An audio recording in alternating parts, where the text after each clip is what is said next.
Il faut nous prouver que le gouvernement républicain contrôle aujourd'hui la plus grande partie du Yémen. Les Égyptiens nous déposent à Béret, au nord, à quelques kilomètres de l'Arabie saoudite, au cœur d'une zone souvent attribuée aux royalistes. Mais maintenant, les guerriers de ces tribus se disent républicains. Leur allégeance est récompensée ou provoquée. Chaque homme reçoit 25 rials par mois, 120 francs.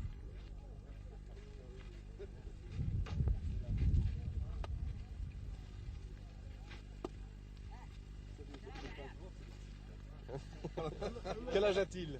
عمرك قديش؟ عمري 4 سنوات عمر الثورة. 4 années, l'âge de la révolution. La République dose la démocratie. Le gouverneur de cette région a été nommé par le pouvoir central. Ses subordonnés, les cheikhs, commencent à être élus. Beaucoup de guerriers ici reconnaissent qu'ils vont toucher des fusils chez Faisal, de l'autre côté d'une frontière théorique, pour revenir se mettre au service de la République. On les encourage à crier « Gomouria, République !» « Vive notre président Salal !»« Vive le grand Nasser !» Ce sont les 3 piliers de la sagesse.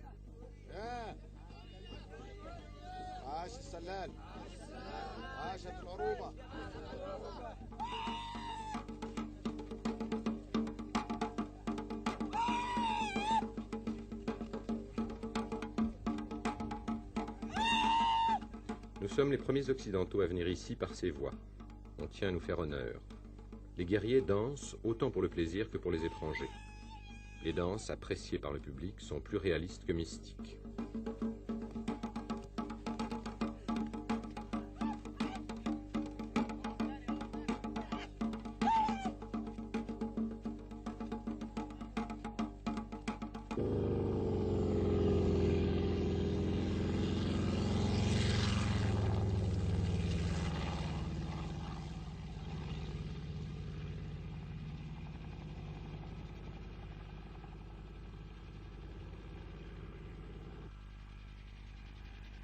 Ici, sur les hauts plateaux, chaque ville de terre battue, chaque hameau blanc avec ses maisons de 3 ou 4 étages, ressemble à une forteresse.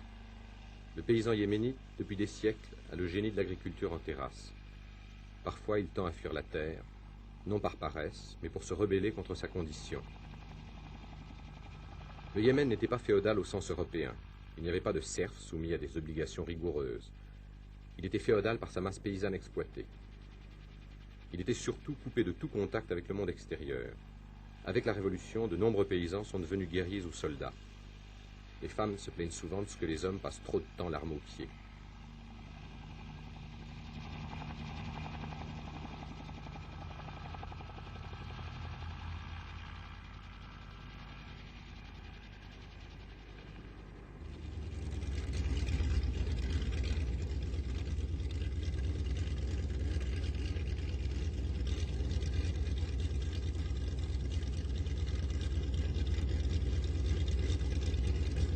Tous les soldats, alliés ou conquérants, pour prouver leur popularité, pour se rassurer, aiment caresser les enfants des pays où l'histoire les a poussés.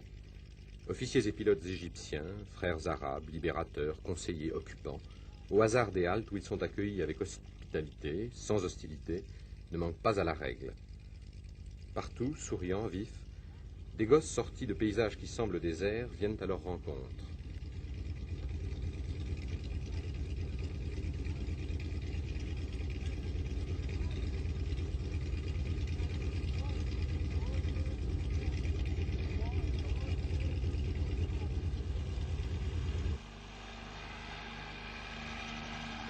Il y a quelques mois, la situation militaire était encore fluide. Aujourd'hui, elle est stabilisée. Cantonnés dans les villes, mais circulant dans les campagnes, les Égyptiens laissent le territoire à leurs alliés et protégés républicains. De temps en temps, rarement, les Égyptiens bombardent un village occupé par une bande royaliste. Les royalistes viennent tirer quelques coups de fusil sur les murs d'une ville. À plus de 2000 mètres d'altitude, les troupes égyptiennes tiennent Hadja. Cette ville de 4000 habitants est un symbole, la capitale religieuse du Yémen, la ville préférée de l'imam lorsqu'il régnait.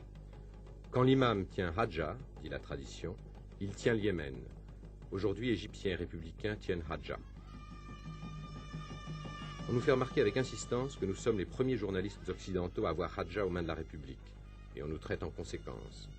L'atmosphère n'est pas tendue. Yéménites et Égyptiens s'étreignent, fraternisent, marchant ensemble vers le palais de l'imam.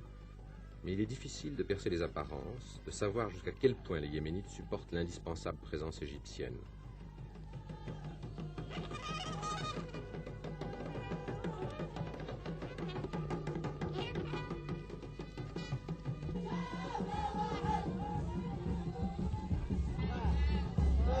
On nous entraîne vers le palais de l'imam. La réception se terminera dans une rituelle orgie de Coca-Cola et de fruits au sirop venus de Chine nationaliste.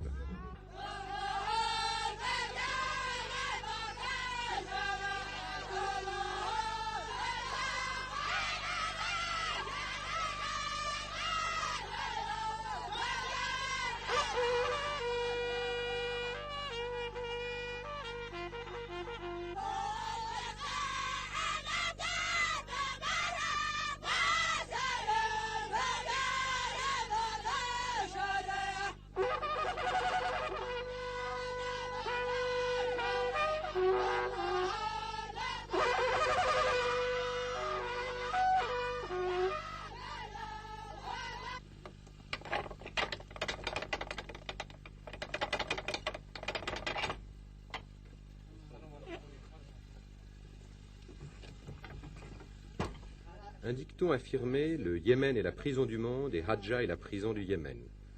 On nous fait visiter la prison de l'imam comme un musée désaffecté de la cruauté. Le maréchal Salal, président de la République, passa 7 ans dans ce cachot. Il y médita, dit-on, sur une histoire de la Révolution française et les œuvres de Gamal Abdel Nasser. Un meurtrier, les antiques fers aux pieds, attend d'être jugé. Nos hôtes dénonceront l'usage des fers par l'imam, mais n'enlèveront pas ces fers aux prisonniers.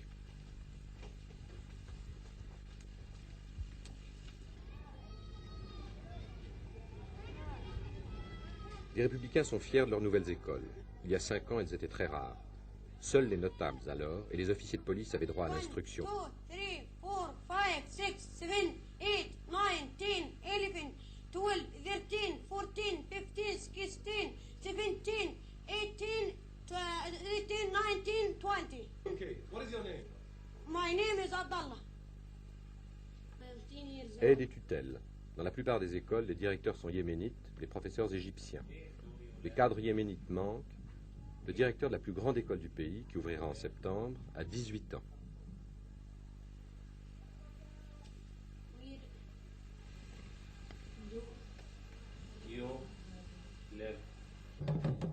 Canon de l'imam, canon de la révolution. 50 000 soldats égyptiens montent une longue garde au point stratégique.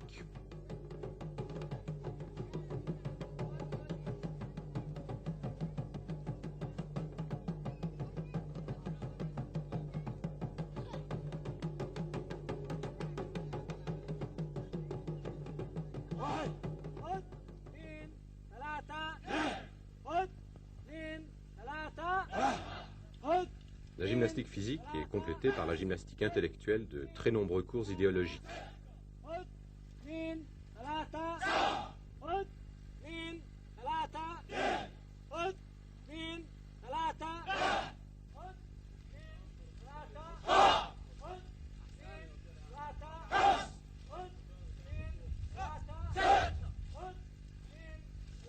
En dehors des villes, la présence militaire égyptienne est surtout sensible sur une des 2 seules routes goudronnées du pays, celle qui relie la capitale, Sanaa, au port d'Hodeïda, construit par les Russes sur la mer Rouge.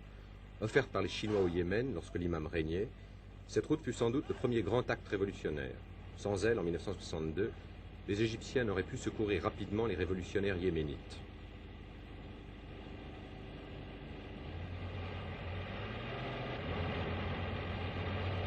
Sur cette unique artère moderne, des techniciens chinois qui l'entretiennent avec une patience confucéenne.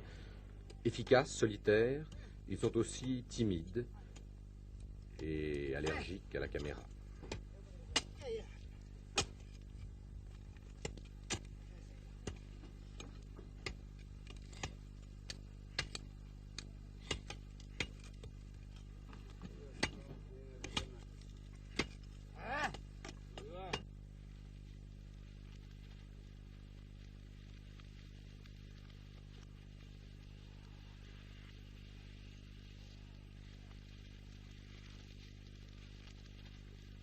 En débouchant sur les plaines côtières, nous trouvons des villages primitifs de huttes misérables où vivent souvent d'anciens esclaves.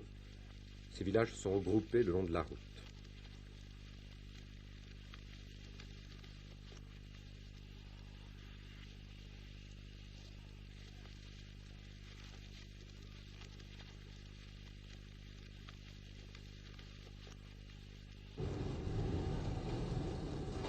Hodeïda, le poumon du Yémen. À Hodeïda, on sent surtout l'aide économique soviétique. Le Yémen a une balance commerciale chroniquement déficitaire à 60%. Ainsi, il est à la merci de la générosité des pays donateurs, République arabe unie, Chine, URSS, démocratie populaire, États-Unis. On se demande si les Égyptiens, assurant la stabilité avec une armée coûteuse, dont la popularité ne peut être illimitée, ne laissent pas à d'autres, aux soviétiques par exemple, les bénéfices à long terme d'une présence pacifique.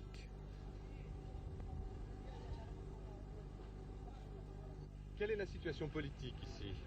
La République Yémen. La République du Yémen. Qu'est-ce que vous en pensez? On ne pense rien. Mais c'est une bonne chose ou une mauvaise chose? Là, c'était très bonne chose. Oui. C'est très bon. Pourquoi? Avant le roi Mohammed, le roi Ahmed, il n'était pas bon.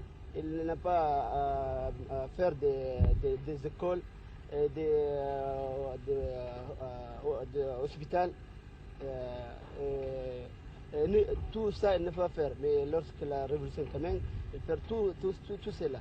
Il fait des écoles et des travail. Et tous les gens qui sont habités, qui sont dehors, ils viennent à leur pays pour travailler et pour vivre dans leur pays.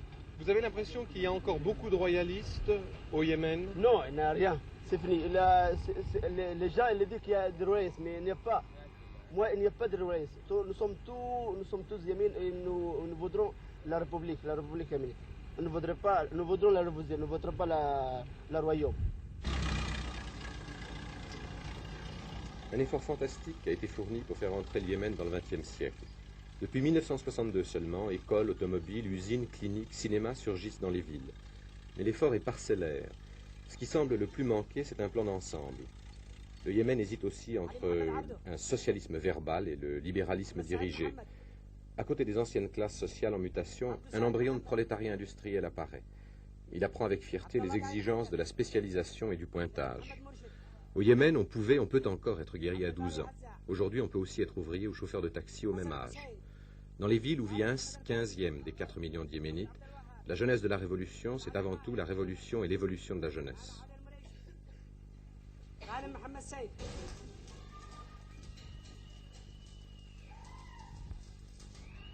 Le Yémen était ravagé par la tuberculose, les maladies vénériennes, la mortalité infantile. L'espérance de vie était de 35 ans pour un homme, de 45 pour une femme. Égyptiens et Russes construisent des hôpitaux. À Sanaa, nous avons retrouvé une infirmière française. Elle vit au Yémen depuis 17 ans. Maintenant, le Yémen commence à vivre un peu, peut-être comme en Europe. Le Yémen était un peu comme une fleur, n'est-ce pas? Une fleur qui ne demandait qu'à éclore. Depuis qu'est venue la République, cette fleur s'épanouit, tout doucement. Voyez-vous, nous avons eu beaucoup de docteurs, nous avons beaucoup de docteurs égyptiens, nous avons des doctoresses aussi égyptiennes, des infirmières égyptiennes, des docteurs russes, des docteurs chinois, des docteurs, enfin, un peu de partout. Au point de vue médical, maintenant, le Yémen, non pas parfait, parce qu'il y a beaucoup de choses à faire entre une république et une royauté. Il y a beaucoup à faire, mais enfin, tout doucement, il y a eu déjà beaucoup de progrès, des routes, des hôpitaux, des écoles, n'est-ce pas? L'émancipation des filles, nous avons aussi des filles, des écoles de filles. Vous savez qu'en Europe, on accuse les Égyptiens de s'être servis de napalm et de gaz. Est-ce que vous avez, vu une preuve? Non. Non. Moi aussi, j'ai entendu dire, mais il ne faut pas toujours croire ce que les gens disent. Prudemment, le gouvernement n'a pas interdit la culture et la vente du khat, fléau national. Mâchées, ces feuilles ont des propriétés voisines de celles de la cocaïne et de l'opium. Elles plongent dans une torpeur extatique. Toutes les classes consommaient du khat, Maintenant, c'est avec gêne que certains Yéménites reconnaissent qu'ils en mâchent. Le khat a une vertu, il est riche en vitamine C. Et un effet tragique, il peut diminuer de 5 heures par jour la productivité d'un travailleur.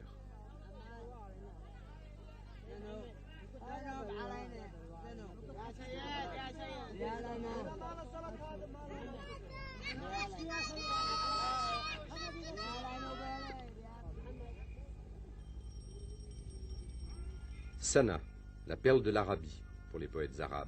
C'est une image un peu faible pour ce rêve de voyageur, pour une des plus anciennes, une des plus belles villes du monde.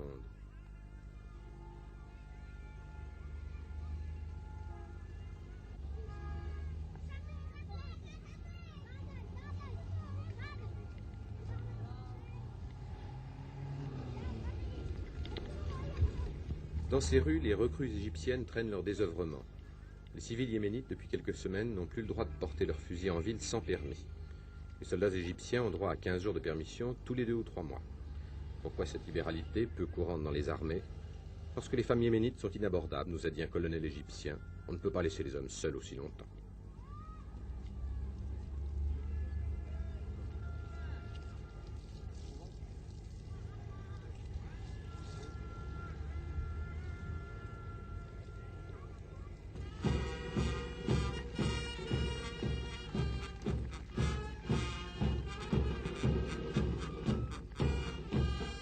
Pour défendre le nouveau régime, pour affirmer sa force, la République a une armée de 9000 soldats.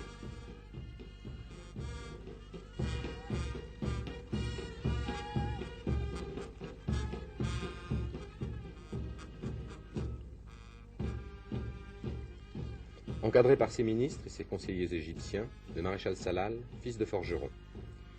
L'idéologie du régime et la popularité des pays étrangers qui l'aident peuvent être mesurés en comparant les distances qui séparent leurs représentants des gouvernants sur l'estrade. Les Américains.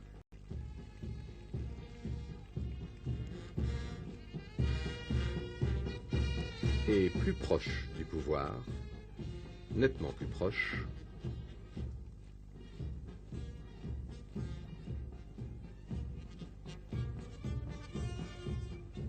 l'ambassadeur de Chine.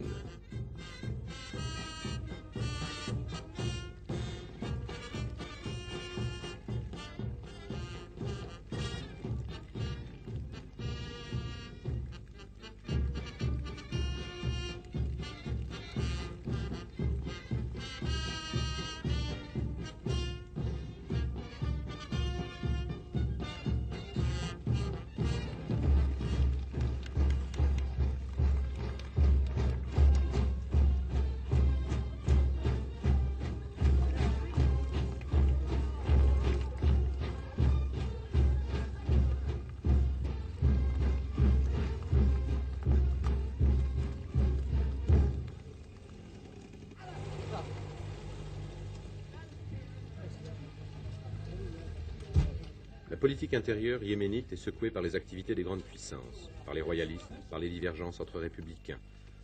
Accusés de trahison, des ministres étaient exécutés il y a quelques mois. Nous demandons d'avoir des prisonniers politiques. On ne veut pas nous les montrer dans la prison, trop vieille, dit-on. On nous les présente dans la salle du tribunal, au ministère de l'Intérieur. Comment s'appelle le prisonnier? Quel âge a-t-il? Le premier prisonnier nie avoir participé à un complot. Il clame qu'il aime le président Salal et le président Nasser. Il veut aller étudier au Caire. 21 et 22, entre 21 et 22.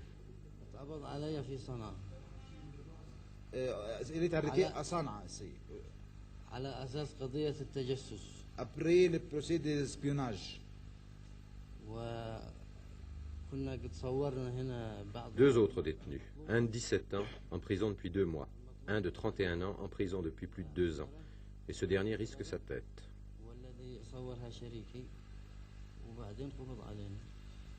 Lui, il a photographié quelques informations politiques pour l'envoyer à Asmara et à Addis Ababa, et après il est arrêté. Et lui?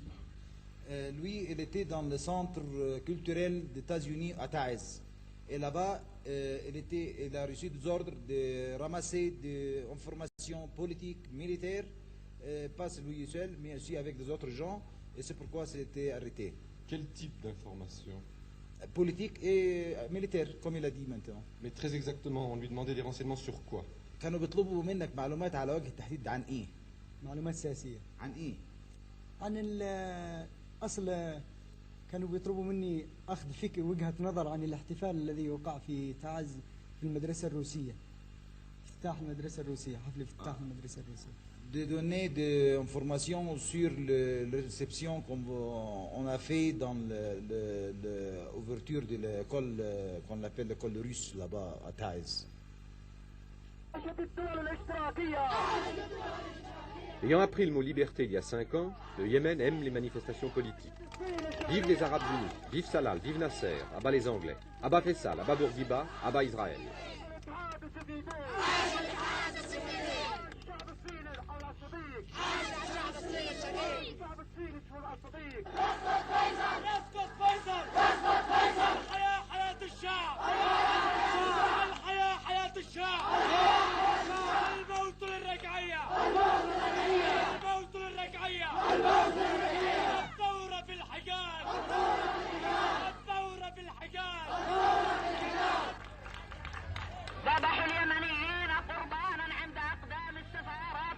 Un cadi fait patienter les spectateurs avant l'arrivée du président.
Des mains égyptiennes aident le président à traverser la foule, comme elles l'aident à traverser les difficultés économiques des politiques.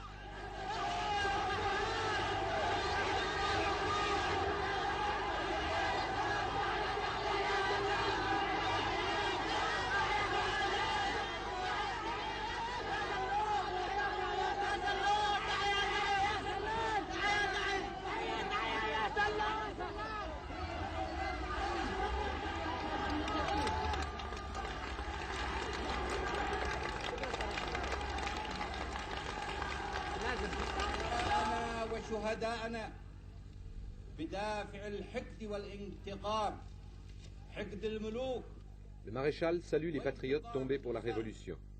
الأسر العميلة التي طهرنا أرضنا منها والتي رفضناهم وركلناهم بأحذيتنا ودفناهم وأهلنا عليهم التراب. آخي السلاح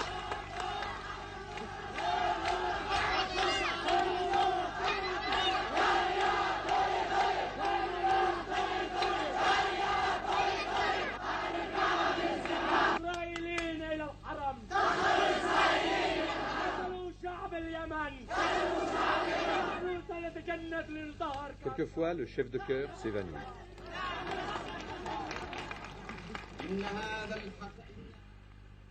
Nous recevons avec ses ministres, en présence de ses conseillers, le président Salal nous expose la nature révolutionnaire de son régime. Monsieur le maréchal, quelle est la nature du gouvernement que vous présidez? Il affirme que la majorité du peuple des villes et des tribus l'appuie, même si, dit-il, une minorité reste fidèle à l'imam. Selon le président, l'imam est surtout une légende entretenue par Faisal au nord, les Anglais au sud, l'impérialisme et le colonialisme partout. Il n'y a pas de divergence entre nous et les Égyptiens, dira le maréchal. Il n'admet pas qu'on puisse faire le moindre reproche à ses alliés.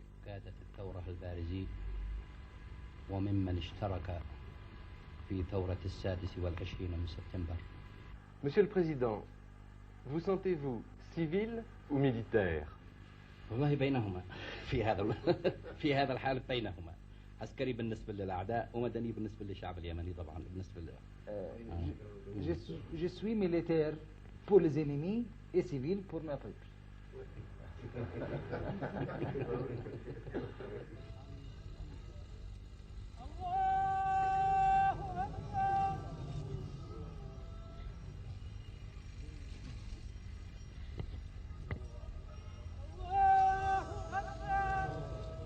Par conviction, par nécessité politique aussi, le président Salal participe scrupuleusement aux grandes fêtes religieuses. Il ne peut oublier que l'imam El-Badr est encore pour certains, le chef religieux du Yémen. Son pouvoir temporel est vaincu, il faut aussi liquider son pouvoir spirituel. Parmi ses cadres, la République a besoin d'un imam progressiste.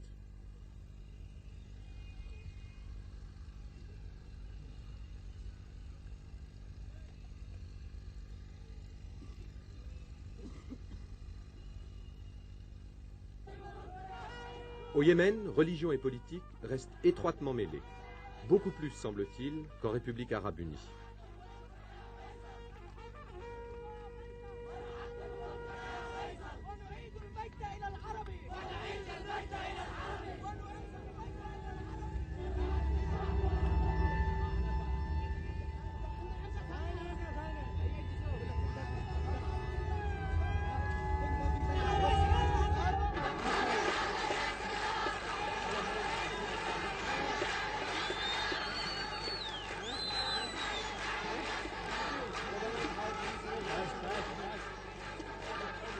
Sur les pentes du Djebel Noukom, le maréchal Salal apprécie sa popularité, reçoit les hommages, les acclamations des citadins et des tribus venus de loin pour la fête de l'Aït el-Kébir.